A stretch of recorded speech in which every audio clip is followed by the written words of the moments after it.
And we're in. We are live. Bonehead Nation, what's going on? We are your host, Dillon. I'm Tommy. He is Tommy, I'm Dillon. How's everyone doing today? Back at it like we never left. How was your day today, dude? Day was solid. Yeah? Long work day. That's good. And now an even longer double duty today on Longer nights. longer night. Longer nights. Yes. Yeah. Hey, that is what it is, you know?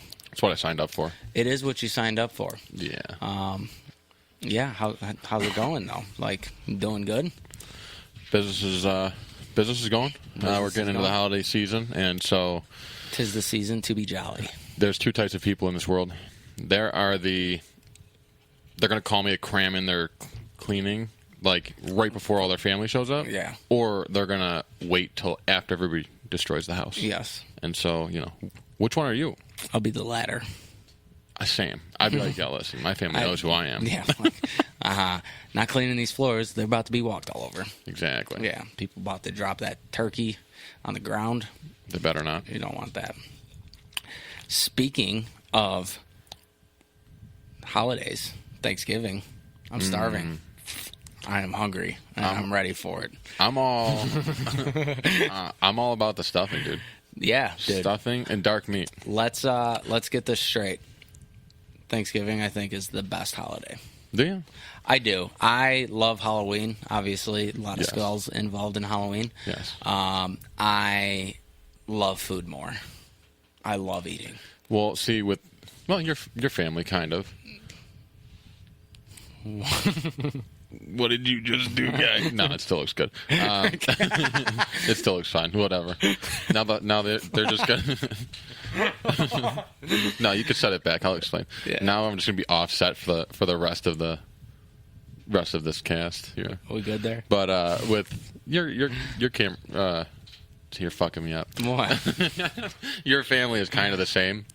You have different sets of family to see. Oh, yeah. Well, especially being married. Now you got a whole second set of families. For sure. My family is split, so we have my mother's and father's side, and I like Thanksgiving because the amount of free food that I get. Oh, it's awesome. P.S. I don't have to bring shit. I just show up. I call the dark meat, Got to. and then I dip. So Hold on. Oh, I got one more. Gotcha. And this is controversial. Ooh. So in Western New York here, we have what's called Chevetta's chicken marinade. Okay. You put that on your turkey. It's a dipping sauce. It's not a marinade. You just fucking dip that, right? Just get a dip. Just for Thanksgiving or like in general? No. I do it for steaks. I do it for chicken. I do it for generally any meat. It really is just like vinegar and some other shit. Yeah, you got to get that fresh hit. Like, Yeah. It's like horseradish. Like, you really got to get that good fresh hit so that Give it that clear you up. so you feel like your throat's going to close, but you're like, it burns so good. That is a hot take for sure. Yeah, it's controversial. It is. Debate it. Yeah. Yeah, I don't know. I just love I love Thanksgiving. I love eating. The one year I went to a Bills-Lions game in Detroit for Thanksgiving and got hammered. Like, I was pissed drunk. Fun stuff. Puking out the window on the way home. Got to my in-laws' house, apologizing profusely for being hammered. I'm sorry, I'm so drunk. Bro, I had a plate. It was gigantic. And, I was so drunk that I took a picture of the plate after it was empty to brag about how much I just ate. And no one but the people who were there realized, would know how much I ate. Dude. But we literally talk about that story every Thanksgiving with her family. But those are those memories, Those dude. are those memories. That's that time. Dude, that I think was the most food I've ever eaten, at Thanksgiving. I got one for Josh and Sarah. So they had they had a Friendsgiving a couple years ago, and anybody who knows me knows I can pack it in. Like I can eat. So we did this Friendsgiving, bunch of food, about maybe 15, 20 people or something like that. I literally had, I'm talking mountains on this plate, and I had like 3 or 4 of them. Nice. Like, well, you got to. Well, everybody, no. This was like people were concerned because like I was eating. Do you have a tapeworm? I was food comaed on the floor, still eating. Like I was just like, dude, I can't let this go.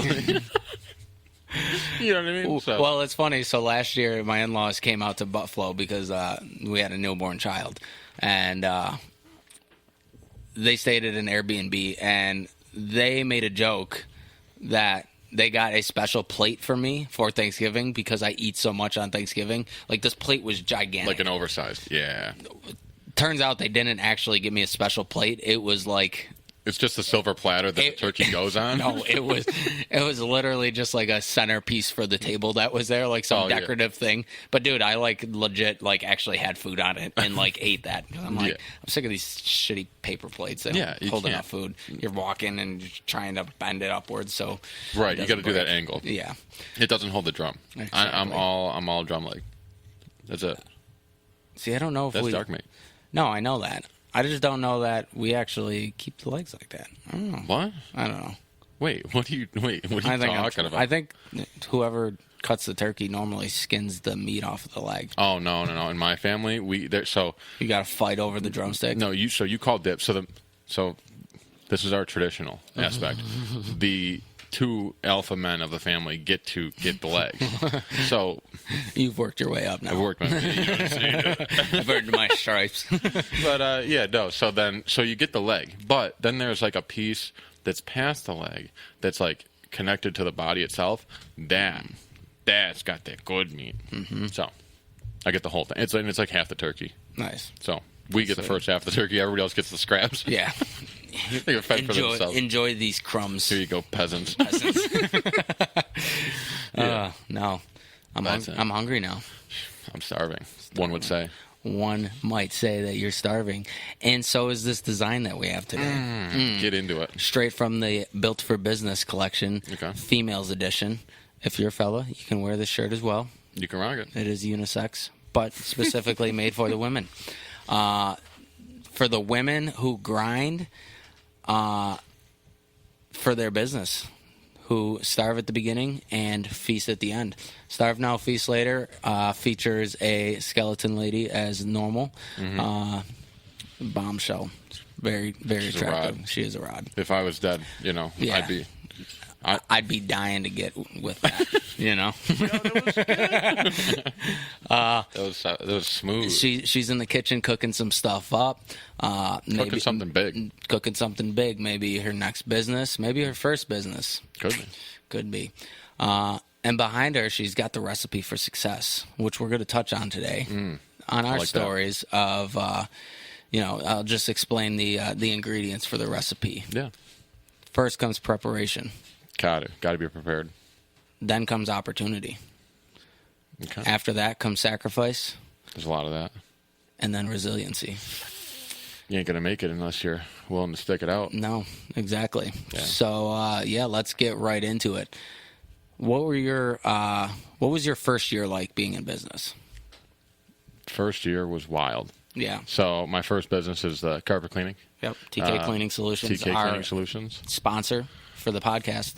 Wouldn't you know it's a title sponsor? No. Rocking the hat right now as well. Looking fresh with this patch that's coming off. That's what happens when you work hard. Yeah. Maybe it needs some better thread. Ooh, throwback. Shots to the last one. Throwback. Yeah, dude. So basically, I was going to start my company end of 2019, and some paperwork and stuff pushed it back a little bit to January 21st, 2020. 2020. Yeah. The year 2020 that was many remember. wild time. So, basically, without going into detail, just was at a place that I wasn't happy at, and it was either buy in or get out. And shit or get off the pot. Well, I tried to buy in and just was kind of shot down of it, whatever. And I was like, cool, I gotta get out of here. I gotta do my own thing. And I didn't grow up as a kid hoping to be a carpet cleaner. Mom, I want to be a carpet cleaner. No, I just was something that I fell into. I was good at. Yeah. And I could see doing for a number of years to make something of it. Okay. Or myself. But yeah, so whatever, got to January 21st, 2020, and we're ready to roll. Sunk about 95 grand into the van, the equipment, stuff like that. And I gotta shout out my father here because he shout out Big Tom Senior. Big Tom Senior helped out. He Man I was ready with to the bare hands. That's right. I was ready to go to the bank, get the loans, all that stuff, and he was like, you know what? He's like, fuck it, dude. He's like, I'll give you the loan. We worked out some terms, and came to an agreement, and man helped me out. So hell yeah. But yeah, so started it up, and I mean, I had a couple leads, on some hotels and some restaurants and stuff that would have been a good Kickstarter. Yeah. But generally all of the U.S. knows, and probably all the world, that shortly after, about a month and a half after, 6 feet away from me, buddy. Jesus, God. Now we do it like not unconsciously, like we do it, which is wild. I don't think this table's even 6 feet. Wait, I'm gonna go back real quick. I had a dude come up, like, as I was cashing out today, literally next to me, and I'm like, yo, can you back the fuck up? Like, can you get the fuck away from me, dude? Can you please follow COVID regulations? So back the fuck off of me. Lovely COVID. I just hit you. There we go. We're back. We're even now. Yeah, we're good. So lovely COVID happened and shut the world down. So now I'm in a profession that I have to physically go in other people's homes all day. Where people don't want you. And now we physically can't leave our houses to interact with other people. It's a wild time. Sure was. So, yeah, no. So that first year, I guess you could say, just relative to the shirt, you kind of starved a little bit. I starved for about 2 years. Okay. So a little portion of that was, I think, right before the shutdown. I printed out like 3,500 flyers. Yeah. And I was going business to business, door to door, stuff like that. Yeah. And just all over, just getting the name out there, stuff like that, just going hard. And 3,500 flyers. Walked them by hand to each mailbox in neighborhoods, stuff like that. Not one call. Ugh. Not 2 years. It's funny. It took 2 years for me to, like, once things started picking up, for me to get a job in the area. And, I like this area that we live in, the South Towns. Well, yeah, you would think that, like, me being from the same town, at the time, 25 years of life. Yeah. Some people 24, 25. You would think that they would, like, okay, cool, we're going to support this kid, like, we know who he is, stuff like that. Yeah. I didn't get one call for years. And then finally, like, I came back and, had some work here, and one of my first jobs back was one of the houses that I brought the flyers to. Nice. And I was like, hey, you got that flyer still? 'Cause I know you don't. No, but it's on their fridge. Yeah, right. They're like, yeah, it's right here. They've been waiting this whole time. But yeah, no. Building anticipation. No, but it took a long time to gain some traction. Yeah. I definitely had the worst deck of cards dealt to me. Did you ever think about quitting? I had too much on the line. Well, the way I looked at it was basically like, worst case scenario, my dad's getting paid back. Right. Worst case scenario, like, hey, I tried this thing. Circumstances obviously out of my control happened. Right. And the vid. Yeah, it just and I did the best I could. Right. But I fucking grind, dude. Like I'm like one of them dudes. I'm one of them dudes that just don't give up. Resiliency. Part of the recipe. I know. For success. Well, we're gonna build up to that. No, for sure. But a little foreshadowing. Yeah, but we started our companies pretty. The time frame was pretty close. Yeah, you were January 2020. I was May of 2020. Yeah. I like you was in a situation that was not ideal for me. Not where I wanted to be. Right. I didn't necessarily see. I didn't see me making it to the finish line with that company. I.e., to there was only so far. Yeah, there's only so far you could have went there. Yeah, the sky was not the limit there. There was there was a ceiling on that job. It was just the ceiling. It was just the ceiling. So yeah, I kind of going back to like the pilot. There's always been like that drive in me to like want to I'm just, I think, naturally a builder. Like, it's literally what I do for a living. You're craftsman. Yeah, but, like, I love building shit, and businesses apply. You're crafting. I mean, even with Buffalo Bonehead, I mean, I always watch you crafting. Mm-hmm. I mean, whether it's designs, whether it's... Cooking up some shit. That's right. Yeah. Cooking something. Something. But you're always crafting something. You're always building more. For sure. So I definitely see that. Yeah. So I shout out to the company I worked for, because I wouldn't be here, even though it wasn't ideal for me. I wouldn't be where I'm at if it wasn't for that, because I learned a lot, what to do and what not to do. But yeah, no, COVID hit, went on unemployment, as much of the world did, because similar to you, like can't go do kitchens and bathrooms in people's houses when there's regulations and shutdowns. So I ended up going out to Michigan to test the waters with my wife. She was my girlfriend at the time, but tested those waters. Shout out to my wife. Made it past the finish line. Yeah. Yeah. You guys are doing good. We are doing good. So, and she's super supportive of everything I do. Yeah. So yeah, I whatchamacallit? I knew I had some side work like lined up. Yeah. I built a rapport over the years of like doing good quality work, and like I was getting to the point where like every weekend I was doing side work. So much to the point where like, all right, well maybe I can turn this side work into like actual work. Right. So yeah, I knew I had one full kitchen, and I had most of the tools I needed, but I needed the major ones like a miter saw, a table saw, and a tile saw to complete this kitchen. Yeah. So took the stimulus money, invested in a company, and the things I needed to start my company. And yeah, dude, built her right in the heart of COVID. In the thick of it, dude. Yeah, just a dude sitting going stir crazy. Yeah. Fuck it, let's start a business. Yeah. It's that time. So yeah, I just I don't know. I got back here to Buffalo from Michigan once like lockdowns were like kind of reprieved, and I did this kitchen, and I just was scraping by. Yeah. For like a couple months after that. Mm-hmm. Like, I guess I didn't have as much side work as I thought I did. Right. But also a lot of people, I don't know, it was kind of weird because it was very hit or miss. Like, people had stimulus and unemployment money. Yeah. And like they've been sitting in their houses, so like staring at the shit that's been bothering them for years, but now they're like really noticing like, man, they got nothing this better bathroom really sucks. Yeah. Like, or my kitchen really sucks. Like, let's get this going.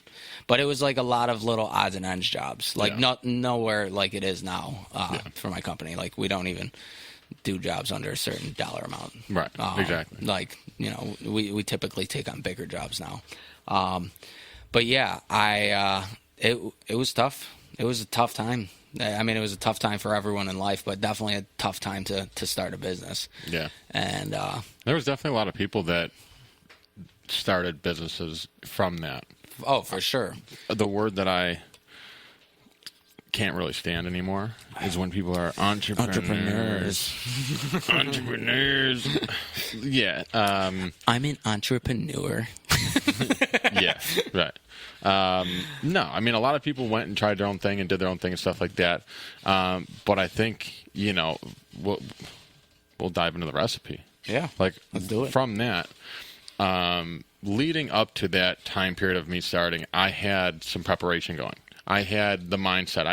I knew what I had to do, how much I had to make, kind of what stuff cost, stuff like that. I had a lot of those things in mind. I wasn't just like willy-nilly starting this out. Right. So there was a ton of preparation to it. I mean, I know my father and I spent months researching market analysis, stuff market like analysis, market saturation, the whole nine, right. Cost of business, what it would look like if we just took this thing off right away.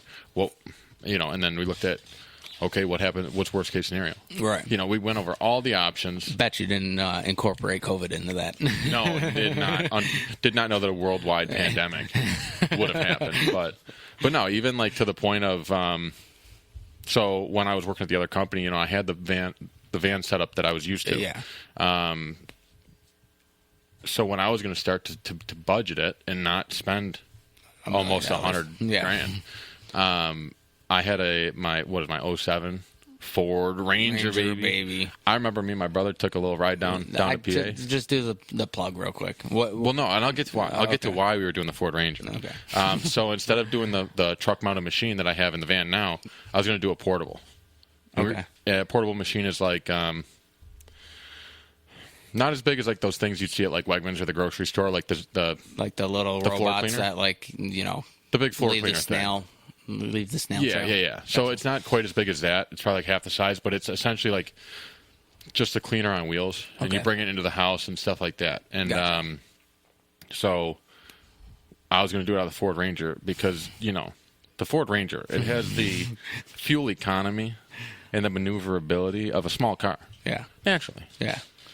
But it's got the versatility of a truck. You know what I mean? So we drove down to PA, me and my brother, and we went and picked up a truck cap, tall boy, and we were going to just float it in the back. And basically the setup was going to be out of the Ranger. The Ranger. Ranger Danger. Mind you, the thing was fucking 2-wheel drive. Yeah. Like that thing didn't even make it out of my driveway downhill one time in the snow. So I don't know what the fuck I was thinking. You got that big machinery in the back though. It might add a little traction. It would have done shit. So. But no, it went that route, bought the machine, and had the setup. Right. And then luckily we had that preparedness of what are all these options. Because went and did a demo, tested that thing out just to see, here's a real life scenario. Because you go look at something and basically the people selling it, not the people, but the manufacturer and stuff, they make this nice video to show all the features and how good it is and stuff like that. Yeah. And it's like so great. Yeah. I went and tested it on like an easy room. The thing didn't fucking perform at all. So it was like right then and there, like we're already like $15,000. Yeah. Into this thing, and it's just like downhill. Yeah. So luckily, my once again my father, he's a go big or go home type dude. Yeah. And dream big. Huh? Dream big. Well, he's a big guy. I'm a big guy, and you weren't always. We weren't going home. You used to be little Tommy. We weren't going home at the time. We were going big. So So I was like, fuck it, dude. We're gonna, what do you really need to do this? We're not gonna half-ass it. We're not gonna get some budget thing. Like, let's just fucking go all out. You know what you need. And had that option of, hey, this is what we've researched, and this is the setup I need. Yeah. This is what's going to give me the best chance of success. Yeah. And there was a lot of other factors as far as preparing, stuff like that. Yeah. A lot of cleaners around here use the same products. Yeah. And they're always the same, like 2-3 brands around here. I don't use those products. No. They're great products, and I'm not dogging them at all. Yeah. But for my mindset and basically how I look at what a cleaning agent does, and how to extract in the whole nine. Basically, I did some research up and down the East Coast. I went across, I was searching across the country for companies that had better product. Really? Yeah. Okay. Oh, yeah. And so found this place down in Virginia Beach. Basically, did a lot of research with this guy and just he showed me everything. Basically, he just showed me like his whole setup, what he was doing, why he was doing it, why he makes his own cleaner. Okay. So that's why I choose the cleaner from them that I choose. But it's super environmentally friendly. Okay, nice. That's a big thing these days. Especially like I'll give you a quick story. Well, you got pets, right? So like I got 2 dogs. Yeah. You love dogs. Well, I'll give you a quick example of why this is like one of those things that like you could go to the store and you go pick up a carpet cleaning product. And you could go use it, and you never do any research on why, or what it does, or what it's really doing. It just got a nice name to it. Yeah, so the company I was using before, or not that I was using, that I was working for before, had this product. And basically when I started there, they never said anything. They just said, here's the thing, you fill it up to this mark, you spray it on the carpet, and you just rinse it off. Right. Like, there was no explanation to what it does. Yeah. No, like, hey, it sits in the carpet for this long and, like, it extracts, whatever. Yeah, they never broke that. any of it down. Yeah. They just said, here's the product, this is what you do. Yeah. Like, there's nothing crazy. This is how you apply. So what happened is there was 50-gallon drums that this liquid would be in. Okay. And so we'd have a 5-gallon, or maybe 2.5 or 3-gallon little jug that would be on the van all day with us. Yeah. So there was like a pump handle, and it was like an old school, like basically, whatever pump. Yeah. So it's like a spout, and then the handle just pulls up, and as it pulls up, it pulls the liquid. Okay. So what happened this one time is I was going to fill the thing up, and I was cruising, filling up the little jug. Yeah. And the threads on the spout itself stripped, so the whole thing pulled up as it pulled up, and this shit soaked me. Okay. Within 2 minutes, I was in the parking lot butt naked, like because all the chemicals was burning me. Oh wow. So now, for a couple of years before that, Yeah. I'm thinking, like, as soon as that happened, I'm thinking all of the carpets that this product went into, Yeah. all of the households that there's kids on, there's dogs on, there's people, playing and stuff like that. Right then and there, I was like, I can, like, even when I start my own stuff, like, I can't use this product. Right. I got to find something else. Yeah. So, I mean, like the product I use now, Yeah. I wear it every day. It gets all over me and stuff like that. Yeah. I wash my hands with it sometimes, when I'm on the go. Right.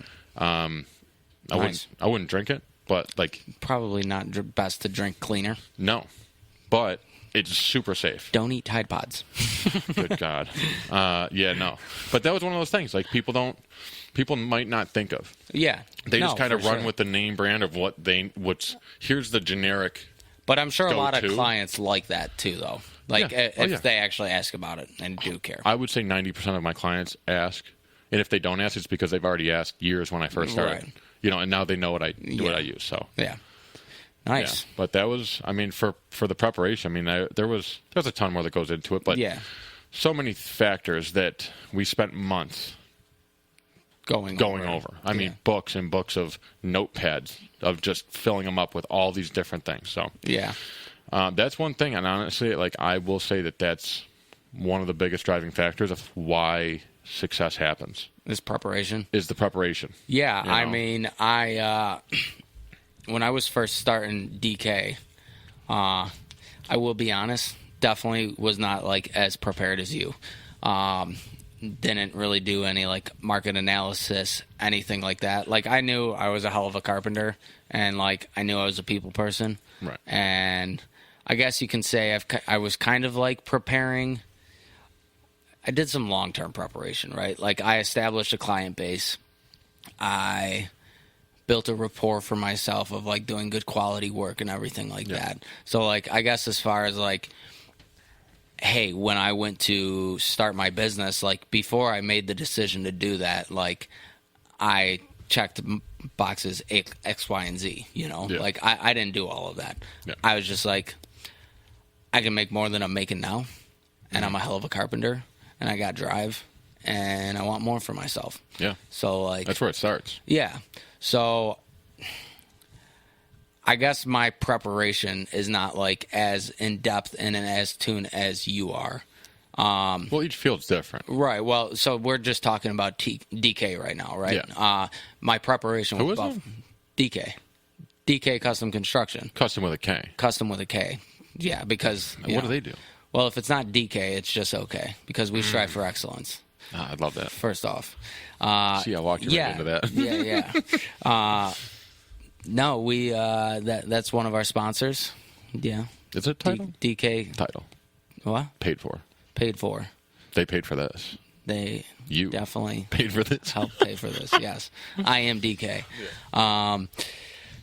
Yeah, we specialize in kitchen and bathroom remodels in the greater Western New York area. That's right. So if you need one in them, holla at your boy. That's right. But we do good quality work. So. Yeah, but like and not to say your field's different or my field's different. There are levels of. You're more in and out. I'm like a niche kind of thing. Where people are always trying to build, they're always trying to make their houses nicer. Like people are always looking for that. Where carpet's more of a luxury.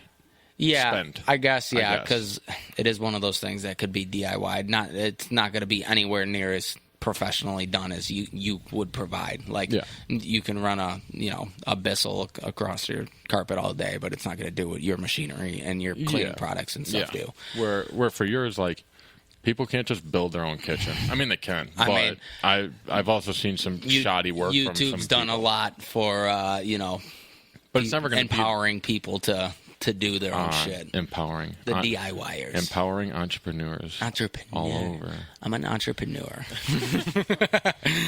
I don't know. I mean, but so then you look at the spectrum of Buffalo Bonehead. Yeah. I did a lot of research. I did a lot of preparation before deciding to launch Buffalo Bonehead. Like, I looked at T-shirts, like a bunch of T-shirts, and we've touched on this, so I won't get too in depth with it. But I tested a lot of T-shirts. I tested a lot of prints. Mm-hmm.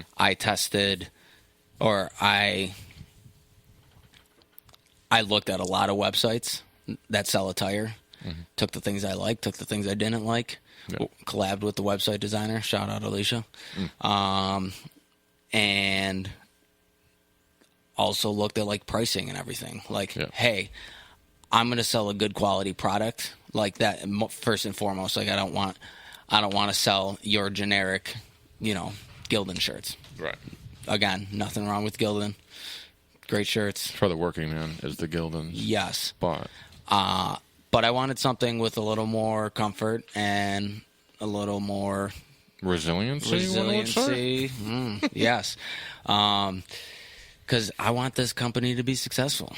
So, I don't know. I did a lot of, in that aspect, I did a lot of preparation when it came to Buffalo Bonehead. I mean, I was working on Buffalo Bonehead for like 10 months. I was going to say, like a year or it even got announced to the public. Yeah. Like, I've been cooking it up for a while. It's been stewing. Yeah. That's why we are launching, or that's why we have officially launched 38 designs across 6 different collections. So, Buffalo Bonehead is now open to the public without signing up for email. So, but you should still sign up for email anyways to get the awesome discounts that we will be sending out. Them codes and those sweet offers. Yes. I was just telling somebody today that, like, the way that I tackle social media and branding, advertising my company is, I'm going to call it subpar. I could do so much more. I look at what you do, and I'm like, this dude has done the fucking work. All right. Dude's done the homework on what to say, how to say it, like just how to approach people, how to be appealing to everybody that you're. I can't sell to people if I'm not in your face and you don't know who I am. You are in the face.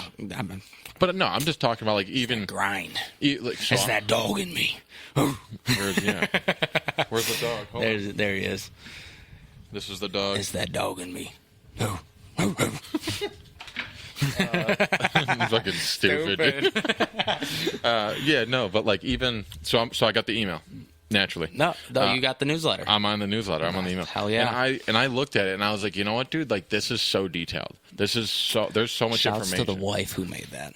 You two did the fucking prep work. Sure did. Yeah. So I applaud you for all this time, this whole year of all this shit. I'm like, dude, you're fucking running yourself ragged, doing 2-3 companies, this whole 9. I'm watching it unfold, and it is fucking spectacular. Thanks, dude. Man, giving me goosebumps. Giving you chills. Goose pimples. You're fucking disgusting. What the fuck that means? Oh, Jesus. So, yeah, I mean, really, I guess this goes right into the next one. Opportunity. Yeah. You had an opportunity for your dad gave you the opportunity.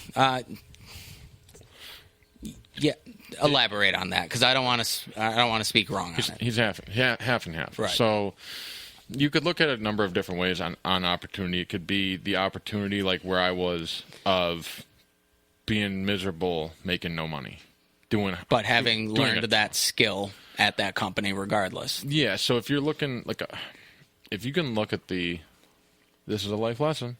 If you can be an optimist and you can take lessons out of anything that's going on, whether it's good or bad, if you can look at life through a glass half full. I was in a shit situation, just whatever. Right. I was looking at it like, cool, I'm going to get out, I'm going to do my own thing. I'm going to make it happen. Right. I took all these lessons, instead of sitting there looking at it like, fuck this place and I'm going nowhere now, whatever. I just pretty much took what I learned. And I applied what I learned to do. Yeah. And what not to do. Yeah. Which was huge. Yeah. But yeah, no. So that's one of the opportunities if you're looking at it like that. Oh yeah. Another opportunity was, my father. I was like, hey, dude, I got to get out, and he owns his own business. Yep. And so he has for a while, right? Yeah. Dude's been wrenching since he was 7 years old. Damn. So we're gonna throw back to you real quick. Which one do you tell me you were doing the bikes on? Cupski Customs. Cupski Customs. Yeah. Throw back to one of the episodes. Yeah, that was that was the pilot. That was it. Yeah. I got terrible memory. Cupski Custom was my first one. Fixing bikes in the neighborhood. Slanging them bike parts. Yeah. So I think my father, I could have a little mixed up, whatever, but he was doing bikes, something like that. Okay. And then I remember he tells me the story of wanted to figure out how the lawnmower worked. Okay. So he fucking takes the lawnmower apart. His father comes home. My grandfather, very old school Navy boxer guy. David. Whoops him. Because he doesn't know how to put the fucking thing back together. Yeah. He just knew how to take it apart. And so like 7 years old, Dad, I took the fucking mower apart, dude. He's like, dude, I'm gonna beat you with a belt. He's beat him with a belt, man. Yeah, so you better learn how to put that shit together. Well, so that's the thing. Is the funny part of the story is that he was so like, and I'm not trying to dog my grandfather, but old school mentality, like right. The boys get a whooping if they mess up. Yeah. You know what I mean? Whatever. So him and his brothers, they were always. My grandfather would come into the driveway. Okay. They'd hear the gravel of the truck. Oh, yeah. And, dude, they'd fucking beeline into the rooms. Like, they knew, like, discipline was coming if something was out of order. Right. So he took the lawnmower apart, and he was so worried about, like, getting in trouble that he, like, forced himself to sit there and keep figuring it out until it worked. That's the story, dude. And like...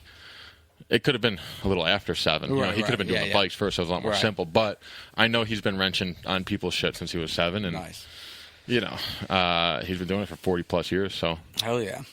Yeah, I mean, my opportunity is very similar. And I don't even know if it's just the one opportunity of, like, me working for the last company I worked for.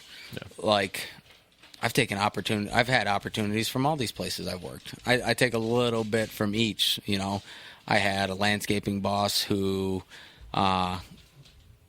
didn't treat his employees the best, but he did hell of good work, and he had a pretty good business ethic. The last guy I worked for, hell of a carpenter. I took things I did and didn't like about him, like, hey.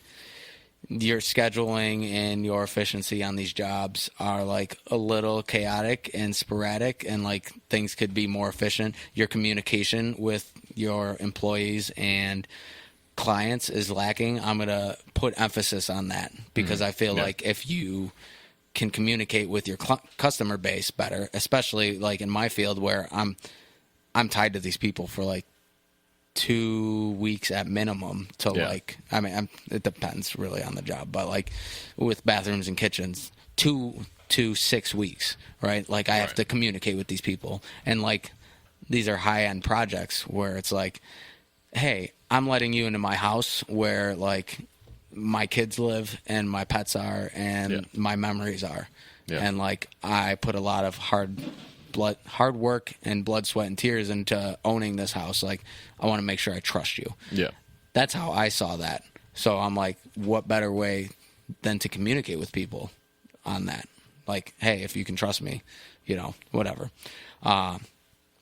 So just taking all those opportunities from like other employers that I've had over the years, and also the opportunity of like, the world shut down and I was getting free money. Getting that free stimmy.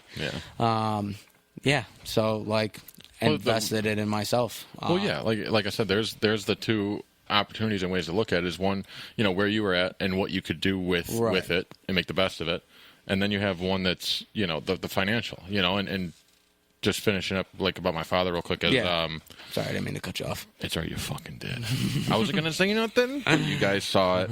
You saw it here live. I seen it. No, but yeah. So he basically, he's got that business mindset, and knew that I had the drive. He knew, like, he saw how much work I was putting into this. Right. And so he saw basically, like, he didn't say, "Cool, I'm going to hand you this." Like, you just go figure something out. Right.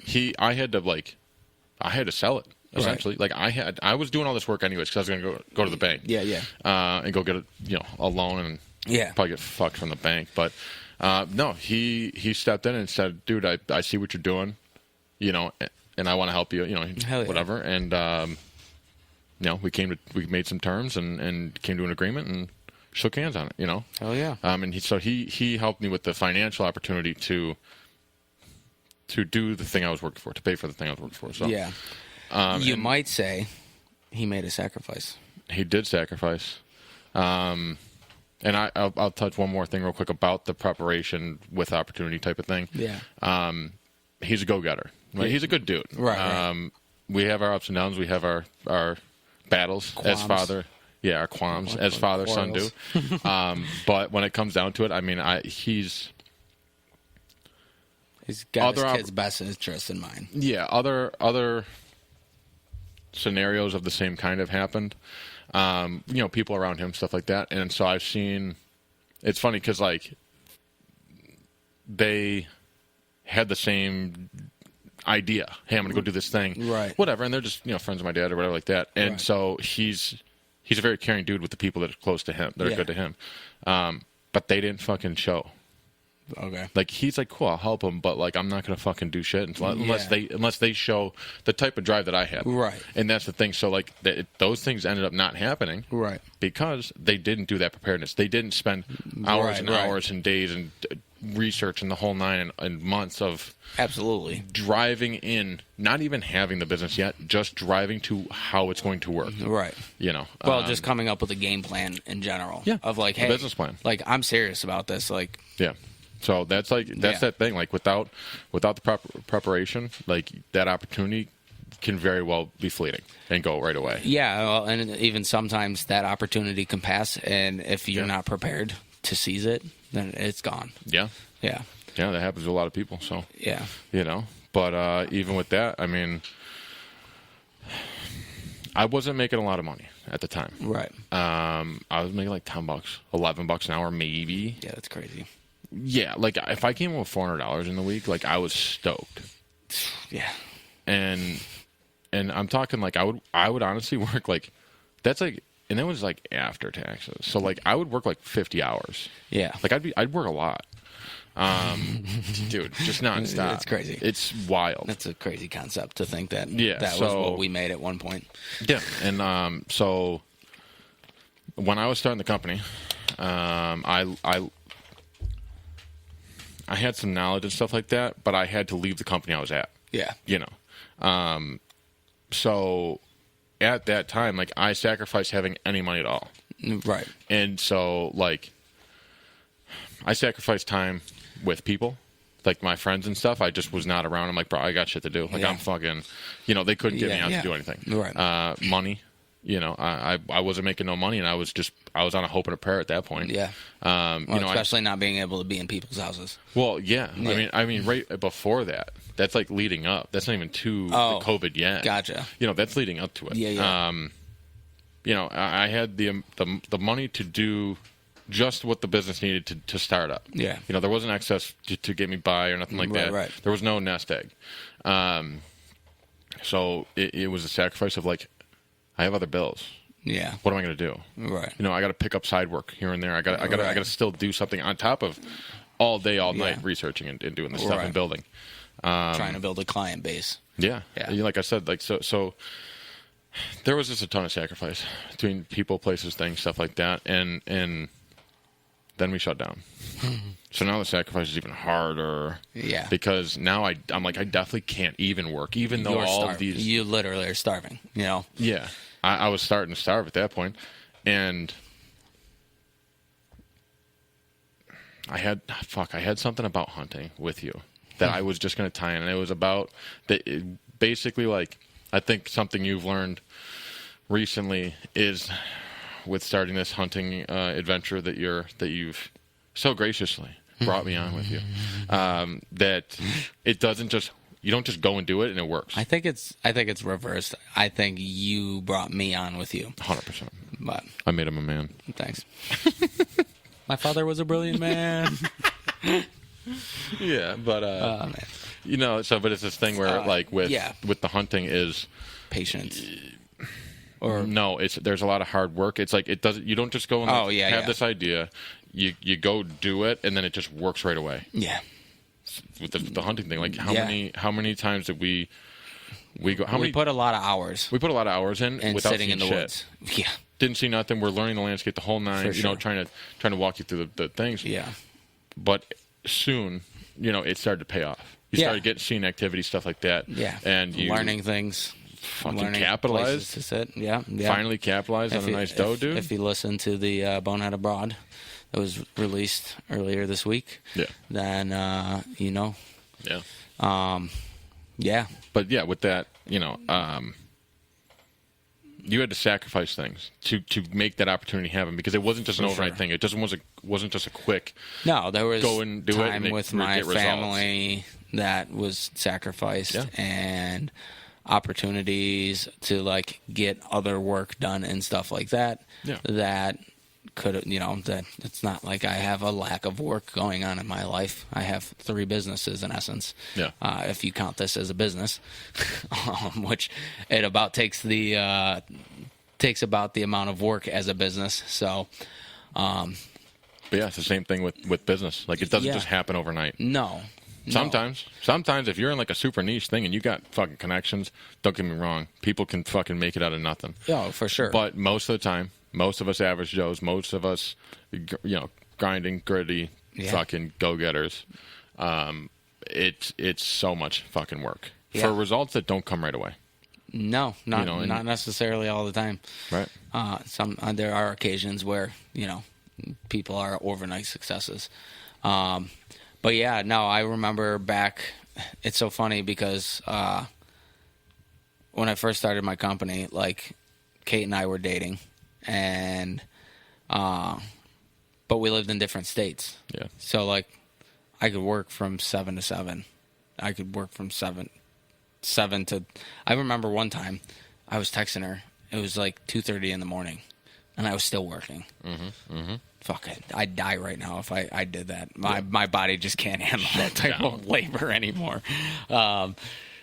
Yeah, but like I could just grind constantly. Yeah. And I mean, it was the same thing. I mean, a lot of friends like, yo, let's go party. It's like, I can't. I got estimates to write up, dude. Yeah. Like, I'm trying to make something of myself. Like, I got to keep my priorities in check, right? Yeah. So, like, sacrificed a lot of friends, sacrificed a lot of time with them. Even still to this day, I sacrifice a lot of time with my family going to do estimates. I mean, shit, I had an estimate tonight. I got home 6:30, 6:30 around then. You were over here around 6:45, 7. Yeah. So, like, I had enough time to help put my son down for bed and scarf some food in my mouth. Yeah. And take my deer and heart liver and put it in the fridge. Yeah.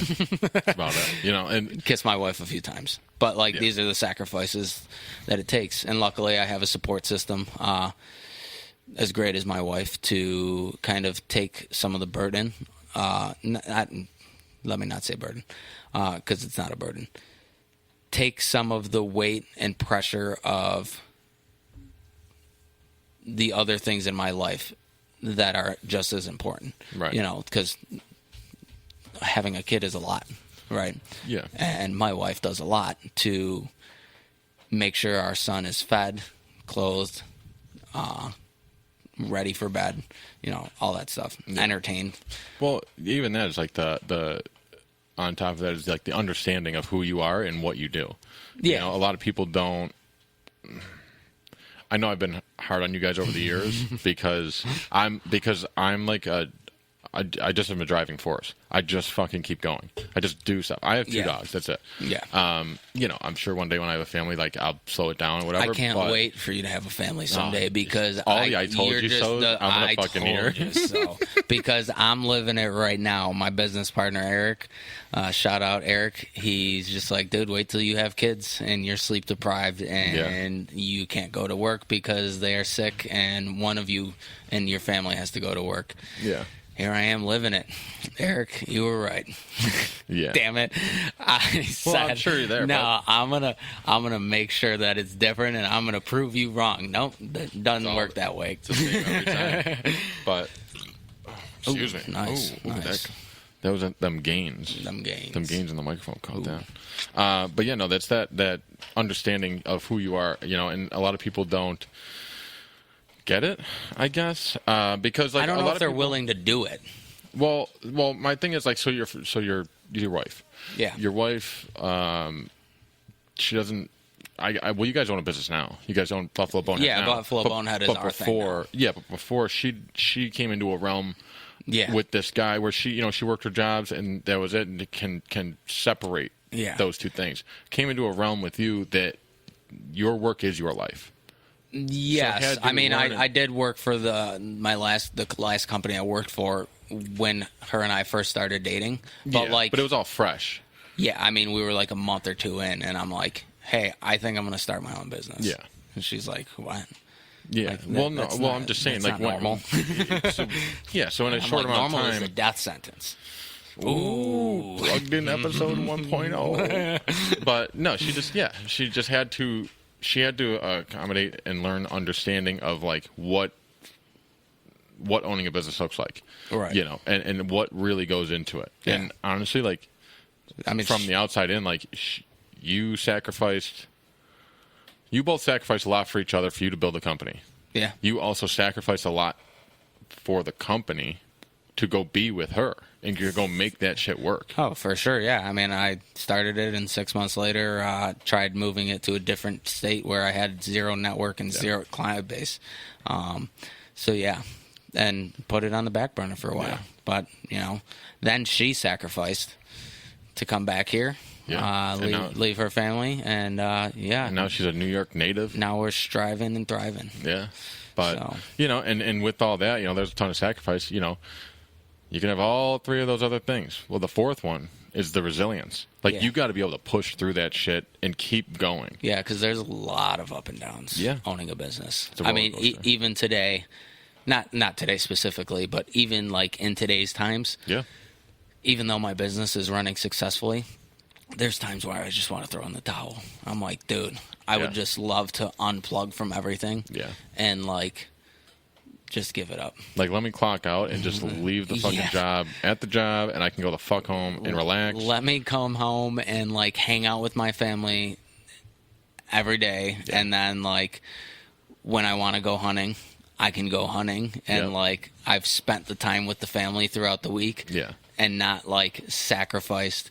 Like, I literally wake up in the morning and, like, while I'm drinking my coffee, I'm working on Buffalo Bonehead stuff. Yeah. Or Bonehead broadcast stuff. Yeah. And then I go to DK Custom Construction all day. And then I come home and I spend the short window I have with my family to then go do more Buffalo Bonehead stuff. Like, Kate and I have a lot of nights sitting on the couch doing Buffalo Bonehead stuff. Yeah. I mean, like today. Today was a day like the clocks rolled back a couple days ago or whatever. Oh, yeah. So now I'm up way earlier for whatever reason. So like this morning, I think I was up at like 5. And typically I'm up hours after that. Yeah. And you're up way earlier than I am. So I got a kid. Yes. Who also has been waking up at 5 o'clock in the morning. So I'm up at 5, and I don't know if you texted me this morning or I texted you or something. You sent me Snapchats at like 5:30 in the morning. Yeah. So of you cracking a Celsius. Yeah. Like just ready to start in after. But no, I mean your day started. We'll call it 5:30. Yeah. Whatever. Immediately, we're sending me stuff about the broadcast. Yeah. So there's job uno. Yeah. Then then a little bit later, you're helping your wife, stuff like that. You got that short window of time before she goes to work. Yeah. At what, 7? Something like that? Yeah, she leaves about 6:45. Right. 7. So right there, you get like an hour. Yep. We'll call it. Then She's at work. You go to work all day, stuff like that. No, she goes to work, and then I work more on Buffalo Bonehead or no, Bonehead but that's what I'm saying. Like broadcast. she goes to work, so now you guys are separated for the day. Oh yeah. Then she's working, you're working. Then what? She gets home like 5. I don't know when you got home from DK Construction. Today it was about 3:30, 3 o'clock. Okay, so then you got home, or you got home a little bit. She's not there. Now she comes home at 5:30, whatever the case may be. Yeah. Then you have to leave for that estimate at 6. So now you have in your day so far has only been maybe 2 hours. Yeah.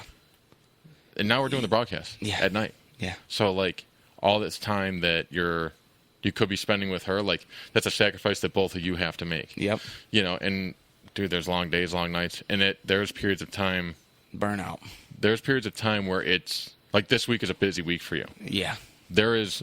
Yeah, my week's in essence short because I'm leaving for Michigan tomorrow. Yes. There is less time to spend with your wife during this week than normal weeks. Right. Sometimes that'll happen, and that's the sacrifice that you both have like willingly made to each other. Like, hey, this is what we want to succeed. Yeah. Whether it's the marriage, whether it's the business, whether it's parenting, all that stuff. Like, it's just that give and take. For sure. With that is the resilience part. Like, you two are willing to just keep driving forward no matter what goes on. Yeah. Those weeks where you can spend more than half the hours with each other, or hey, this week we're spending a quarter of the time together. Yeah. You guys know it's that up and down. Yeah, for sure. And we always circle back and we do make time for each other. Yep. But also, like, I mean, the resiliency, I don't know, the resiliency for me is like, there's times, like, you have times, I'm sure, where you're going through, like, a low peak of the season, right? And you're not getting a lot of calls. And you're like, all right, well, I got bills to pay. And, like... Well, this is honestly, like, each year's hit or miss. I don't mean to cut you off, but... No, you're good. So when I was saying earlier is people either packing it before or after. Yeah. It's starting to seem that this year is people are going to pack it in after. Yeah, okay, yeah. Because typically I'm already booked out X amount of weeks where it's shorter this year. Yeah.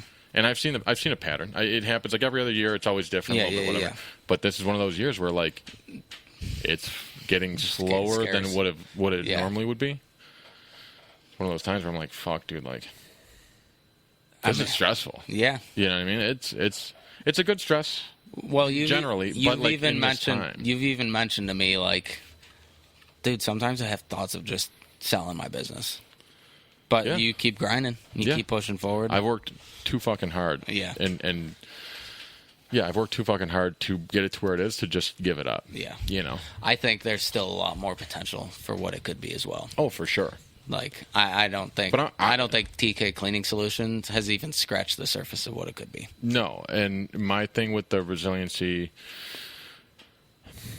Yeah, the business is for me, is like...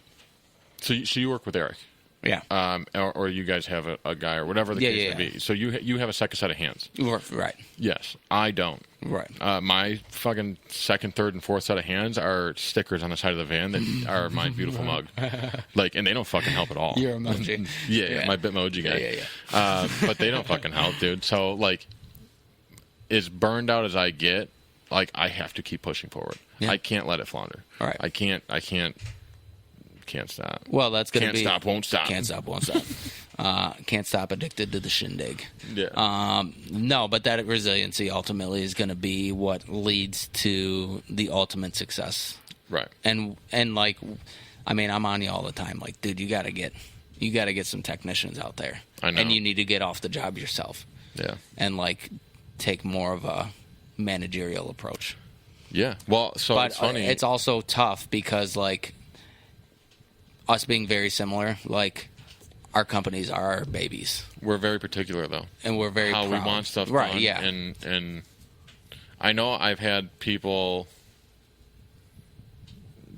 try to work for me from the past. Like, I've had people come in. Yeah. And they have a certain way that they've learned how to do it. You know, if they worked at another company, like, they have their... I have a guy that had stepped in a little bit with me and was going to come on board, and just whatever circumstances, like, we both, like, couldn't happen at the time. It was during a slow season, so it couldn't happen. But basically, you know, like he's been in the industry for a number of years, right? And he has his experience, right? I'm very particular on how I do everything, whether it's right, because in my protecting corners, well, in my line of work, like I'm a customer service representative, right? I just so happen to be cleaning your carpets while I'm there, right? It's all about people. Absolutely. I spend times at jobs where I spend an extra hour just shooting the shit with somebody about whatever. Yeah. But, you know, and we're just engaging, and that is something that brings people back. That people love that, you know. Absolutely. But with you know, I'm very particular because, you know, he had a certain way of doing things and I have my certain way. Yeah. And I know you're the same way. Yeah, for sure. You know. Luckily, Eric and I worked for the same company, so. Oh, did you? Yeah. Yeah. Oh, I didn't know that. Yeah. Oh. He did the same thing. The more you know. Was sick of the BS and wanted to carve his own way. Yeah. Him and I just realized that it's more efficient if we're both there together. Right. And yeah, if it makes money, it makes sense. But yeah, no. So like, yeah, we're cut from the same cloth, so we have the same expectations of what the job should be, right? But yeah, I mean, so that's the recipe for success. Where have you? Now that you've been in business over 5 years, which they say most companies who aren't going to make it die within the first 5 years. Yeah. How are you feasting, dude? You got some nice things. Yeah. Like I said, it went. Granted, I had circumstances that were beyond generally all of our controls. Yeah. COVID. Yeah. But I spent the first 2 years like struggling. Yeah. You know, was like just making enough, and like it would be one of those things where like fucking bills due like the next day. Yeah. And then like it. You know, the grace of God, a job comes in, and I'm like, I'll be there today. I'll be there within the hour. Right. And then I'm like, fuck, I got that dollar. Like, you know what I mean? Like, there was so many times of that, like, you know, that's one of them resilience things. Is like, I had to keep pushing, like, no matter what. Right. But, yeah, no, after a year or two of grinding hard, you know, things started to pick up and started to make some money. And, piece of advice for those of you who go on this venture or are on this adventure, or on this venture, don't fucking spend all your money. No. Don't do the thing that I do and fucking justify how many hours it takes to pay for that thing, because you'll end up with a lot of dirt bikes and nice things, but then be like, you know what, I don't use them half the fucking time. Yeah. So I could use the money elsewhere. Yeah. You know my financials. Yeah, for sure. Yeah, I definitely do. Yeah. I've always had the mentality, can this make me more money? Or can this save me money? Oh, liability or asset. Okay. So like hunting stuff saves me money if I get a deer. It's less money I have to spend on groceries. Okay. All right. You lost me for a second, but I get you now. Yes. Yeah. Tools. Does it though? I want to go back, because the amount of money that I fucking spent hunting on shit, I could have bought a lot of steaks. And I'm operating lean right now. We're going optimism here. I'm operating on a lean setup. Yeah, so that's all right. I've purchased hand-me-downs and done jobs for the crossbow and the bow itself. You know, not the bow I want, but the bow that does the job. Yeah. I love my bow though. But yeah, no, tools are one of those things like make me money. Yeah. Tools make me money. I have no problem buying tools. But yeah, no, I mean, that's one of those things. Like, one of my feasts is I had the 07 Ford Ranger, baby. Yeah. But she was starting to go. You know, she wasn't. And I do like demo work for when we do water damage mitigation. You know, flood in the basement, stuff like that. You gotta, you know, a finished basement or area that's water damaged. You know, all that compromised material, it's got to go somewhere. Right. You know, and you can. There's companies that just take it out to the street. You leave it for big garbage and whatever. But that's to each their own. Right. To me, I'm like, no, I want full service. I'm gonna take it right off your property, so you don't have this big bullshit in your fucking yard. So I was getting a trailer to do all that. The 2-wheel drive Ford Ranger wasn't going to fucking pull. No. So, one of my things The Ranger was in danger. It would have been if I was pulling a fucking trailer full of demo shit. But no, I mean, like, it's time to upgrade. Time to get a little, get a vehicle. Yeah. So, during COVID, it was hard to, dude, and you know what? For COVID, like, it was like 2 years. 2 years until things were fully, like, opened back up. To, yeah. But honestly, the last 5 from 2020 to 2025, COVID was yesterday. Yeah, it's crazy. It still doesn't feel real. No, yeah, I forgot what it was like to be cooped up in my house. Yeah. Although sometimes I still wish I was. Yeah, but no, like except I was drunk all the time. Yeah, but at the time it was like it was hard to get vehicles, trucks, especially. And I needed, I was gonna, I guess a little backstory escalation of it. Yeah, okay. Backstory is. Had the Ranger. Now that's like a fucking not even a ton rated vehicle. Like whatever. My Super Duty's a 3/4 ton. Yeah. My 250.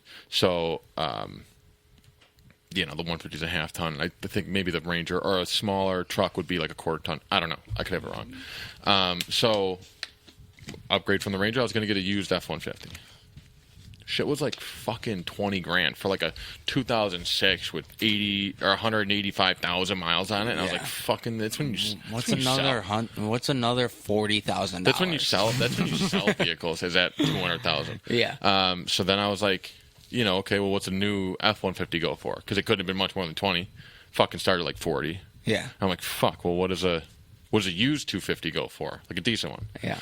And I'll never forget this. The dealership had a 2015 with 50,000 miles on it, and they wanted $49,500. I was like, "Fucking A, dude! This escalated so quick." Yeah, I was like thinking like $10,000, $12,000 I'll spend. It just escalated quick. Fucking spent a long time on this search, and I was like, I always knew this truck I wanted in my head, and it's not like the fucking gem of. It's not the platinum lifted with the all the bells and whistles. Right. I love my truck. It does exactly what I need, and it has just enough technology for me to not punch it in the fucking face every 2 seconds. But no, ended up finding this truck. Just it was one of them happenstance things that somebody ordered it, smaller dealership out in the country, and somebody ordered it. I guess it wasn't what they wanted, and it was like exactly what I wanted. Sweet. 52.5. You're feasting. How many hours would it take to pay for that extra $3,000? You know what I mean? Like I fucking justified it. Yeah. But yeah, no. So then I got that truck, and nice. The funny part of the story is I come from motorheads, gearheads. Yeah. So my grandfather was a mechanic, my father's a mechanic, and his brothers, stuff like that. Right. And I'm no wizard. I could do basic shit, but I never wanted to learn whatever. Yeah. So what you wanted to break the tradition. No, I just had no interest. Okay. I grew up racing motocross, so like my dad was working on the bikes because they're race bikes. They're not just like fuck around in the yard bikes. Yeah. Just so they were very like had to be perfect in particular. Right. And I was super young, so whatever. Never got into it. But we would get like a cheap vehicle and then we would fix it. Okay. And that's the cheap route to go. And the girl, we called it. We said, "Hey, the truck's there." And she said, "Yeah." I said, "Cool." Started the paperwork, stuff like that. Started, signing stuff like that. And she's like, "Cool. Like, let's go take it for a test drive." I was like, "Nah, I'm good. No. Nah, don't worry about it. Nice. It's a truck. I know what it drives like." Fucking never even test drove my truck. Nothing. Nice. Just fucking got the keys, took the picture with the nice fucking bow on the top, ripped that bow off, drove her home. Nice. But that was one of those times where the payoff was so rewarding. That was. The only other purchase I had before that was Harley Davidson. Was my 2015 Road Glide. Yeah. That Road Glide was used. I bought it. I bought it from a dealership used. So technically, it was new to me, but not new. Right. My truck though was the first new purchase that I ever made. Yeah. That feeling of like getting in the truck, starting her up. Didn't have to check lights. Didn't have to check the brake lines, the rotor. Nothing. I didn't have to check shit, dude. I just I put her in drive, got out of that lot, and I'm telling you, fucking screaming on the way home. Yeah. Just stoked. Stoked. Hell yeah. And that's one of those things that was like all of that starvation, all of the sacrifice, all the things, like, that was a fucking huge payoff. Hell yeah. Hey, I'm starting to fucking make it here. I felt like that getting my house. I had a pretty nice truck prior to my current truck. Getting your house or your truck? I backtracked a little bit. Oh, okay. Because, like, okay. My truck obviously came before my house. Obviously, I'm stoked. I love my truck to death. It is a big boy truck.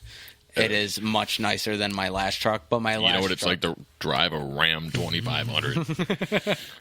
Like a fucking man. Ram.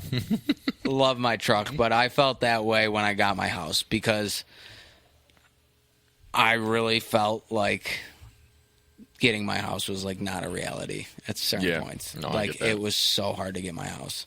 Beyond.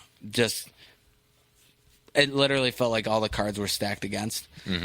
Like, okay, I'm self-employed, so like I have to prove certain. I have so many more documents. Yeah, so many more documents. I need so much more. Like, I need to wait a certain amount of time before I can get approved for it.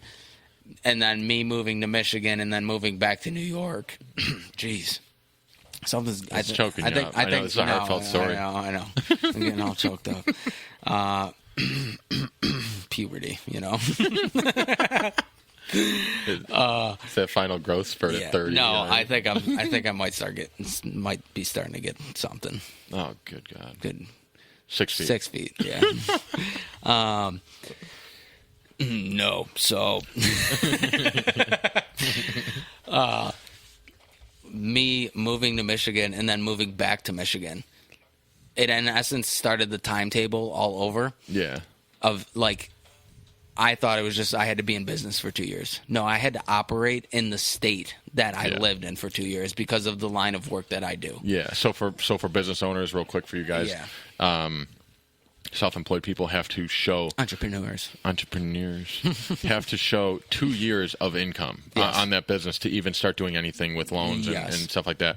And that's not like, at least for me, because you had your wife. You and your wife could collaborate on income, stuff like that. Correct. I had not the best experiences with my first house, so whatever. But for my new house, it was just me. Yeah. So they were like, cool, like, you've been in business for what, like 4 years? At the time, the first 2 years made no fucking money. So it was the previous 2 years of like, this is money that can even afford something. Right. You know what I mean? So it's like, there's so many more things where you just get your W-2 and you're like, here's your income. That's what you make in a year? Yeah. Cool beans?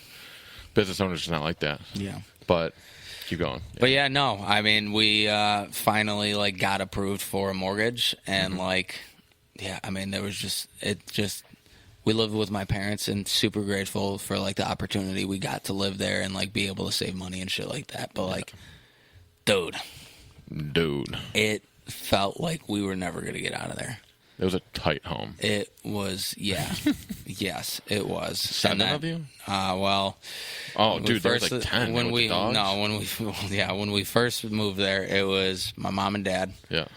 3 dogs. Don't mind my horrible math skills. Me, my sister, my wife, my brother, and a cat. Then, and my sister's guinea pig. R.I.P. Meep. That guinea pig was sweet. He had like a cool little hairdo. He was cool. He had a mohawk. It was something like that. Yeah. He had like a colic on like the middle of his forehead, so it kind of made him look like he had like a crown almost. Oh, okay. It was cool. Yeah, so there was that, and then my sister moved out, and then my son was born. So it just got replaced, one person for the other. Yeah. But that's like a tight household. Like, it's not tight. It's just a lot of fucking people and living beings to be in the same roof. Yeah, especially like my parents' kitchen, very tight. Single lane. It's single lane. Yeah. A lot of uncomfortable shimmying. Yeah, a lot of nuts to butts.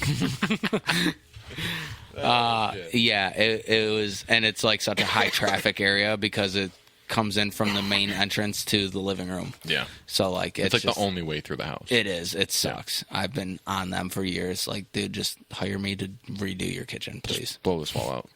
Just blow this wall out and make the sunroom and the kitchen all one. Yeah. Get on it, guys. I know you're listening. Shout out to the Shouses. To Shouses. Joe, Renee. Yeah. Love you guys. Love you guys. So yeah, but no, definitely reaping the benefits and definitely feasting now. So yeah, let's just wrap this thing up. That's about it. Yeah, we hit the recipe. So who's paying for this thing? Well, first person to pay for it is Civilian Ordnance. Oh, okay. Yeah. Yeah, Civilian Ordnance. Serving Western New York for firearm trainings. Yeah. Serving nationwide for sales, custom work, accessories, stuff like that. Sales service, all that. Yeah. We work closely with another company, local, JT Customs. Shout out Jake. Shout out Jake, making all the Gucciest Gucci stuff. Ooh.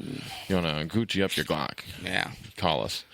Some Louis V. But yeah, no, we do local trainings, and nice. So for the New York State pistol permit, you have to take a handgun safety course. Yep. We offer that course. Do we get to see your bright and shining face there? Of course. All right, sweet. Of course. And do we get the smooth sensation of your voice? Yeah, but in person. Ooh, it's even better. Raw and uncut. Look at this go. Yeah. So then we do that. We'll do a couple other pistol courses. Some fundamental stuff. Some women's classes. Sweet. One-on-ones, stuff that. Yeah. So nice. Civilian Ordnance. And for the holidays coming up, we do have gift certificates. Oh, I hit your damn camera. It's all right. I kicked yours on accident, too. I don't even know if it moved, but whatever. So we have Civilian Ordnance. We have gift certificates, stocking stuffers coming out. Ooh. Yep. And then stock it with Civilian Ordnance, not coal. That's right. Yeah. That's right. With the good stuff. Hell yeah. Yeah. Hell yeah, dude. Who's providing us with these dope T-shirts designs? That would be Buffalo Bonehead. What do they do? What do they do? They create the dopest of dope T-shirts. With the dopest quality T-shirts. The dopest quality, the dopest designs. You looked at the camera for years. I didn't even look. We're going back. I'm looking at you guys. You go now. We have some holiday fun coming soon as well. We got some sweet shirts coming. Limited ops, limited ops, some seasonal drops. There we go. That will be available mid-November because we're all about being ahead of the game, and you don't want to be waiting for a Christmas shirt and not get it before Christmas. Yeah, you gotta wrap it, and you gotta take account. Holidays are busy. Everyone wants shit. Yeah. Which means backups. So that's why we're ahead of the game. We're going to start launching all our seasonal drops half a month or mid-month the month before. So just to put that into perspective. So you have a month and a half of prep to order these shirts? Yeah. I mean, before that holiday. Yeah. We're launching the Christmas designs middle of November. Okay. So those will be available, I believe, either the 14th or 15th. I don't know if we've decided on a date per se yet. But, yeah, those will be available. So you can get a Christmas shirt just in time for Christmas. You can rock that bitch all month. Or hoodies. Or hoodies. Because the hoodies are comfy, cozy next to that chestnut roasting fire. They sure are, yes. That's right. Yeah, make sure you deck your skulls. Ooh. With Buffalo Bonehead. I like that. So yeah, that's about it. I mean, yeah, the shirts are brought to you by Buffalo Bonehead, and yeah. I mean, get yours today. We're live. They are live, and they're fucking sweet. Get on that email. Hell yeah. But I mean, for this shirt, starve now, feast later. Yeah. My biggest thing is like this running a business, even not business, just any venture in life. It's not all sunshine and roses right away. No. It takes a lot of work to do most things, and you gotta just be willing to work with them ebbs and flows and drive through it. Yeah. Because on the other side, there is a pot of gold on the side of that rainbow. Hell yeah. So you got to push through. You got to drive. You got to get there. So get through the lowest of lows and enjoy the highest of the highs. So here on the podcast, we had some some learning curve in the beginning. Sure did. And you guys might have starved a little bit. Some audio was a little weird. Some video might have been a little weird. Yeah. But you guys are going to feast now because I think we're getting it the fuck down. So. I think so, too. I think we actually got video for you guys this time. Oh, that'd be fantastic. But, yeah, the audio, we both sound pretty equal. The gains are there. Them gains. So, but, yeah, Bonehead Nation, thank you for checking in and tuning into this week's episode. Be sure to check out next week's episode. Oh. Earned, Not Entitled. Sounds fantastic. Yep. I can't wait. Straight from our blue-collar Boneheads designs. So we'll be touching on hard work, what it takes, and actually earning what you get. Yeah. Not just having it handed to you. No handouts. No handouts. That's it.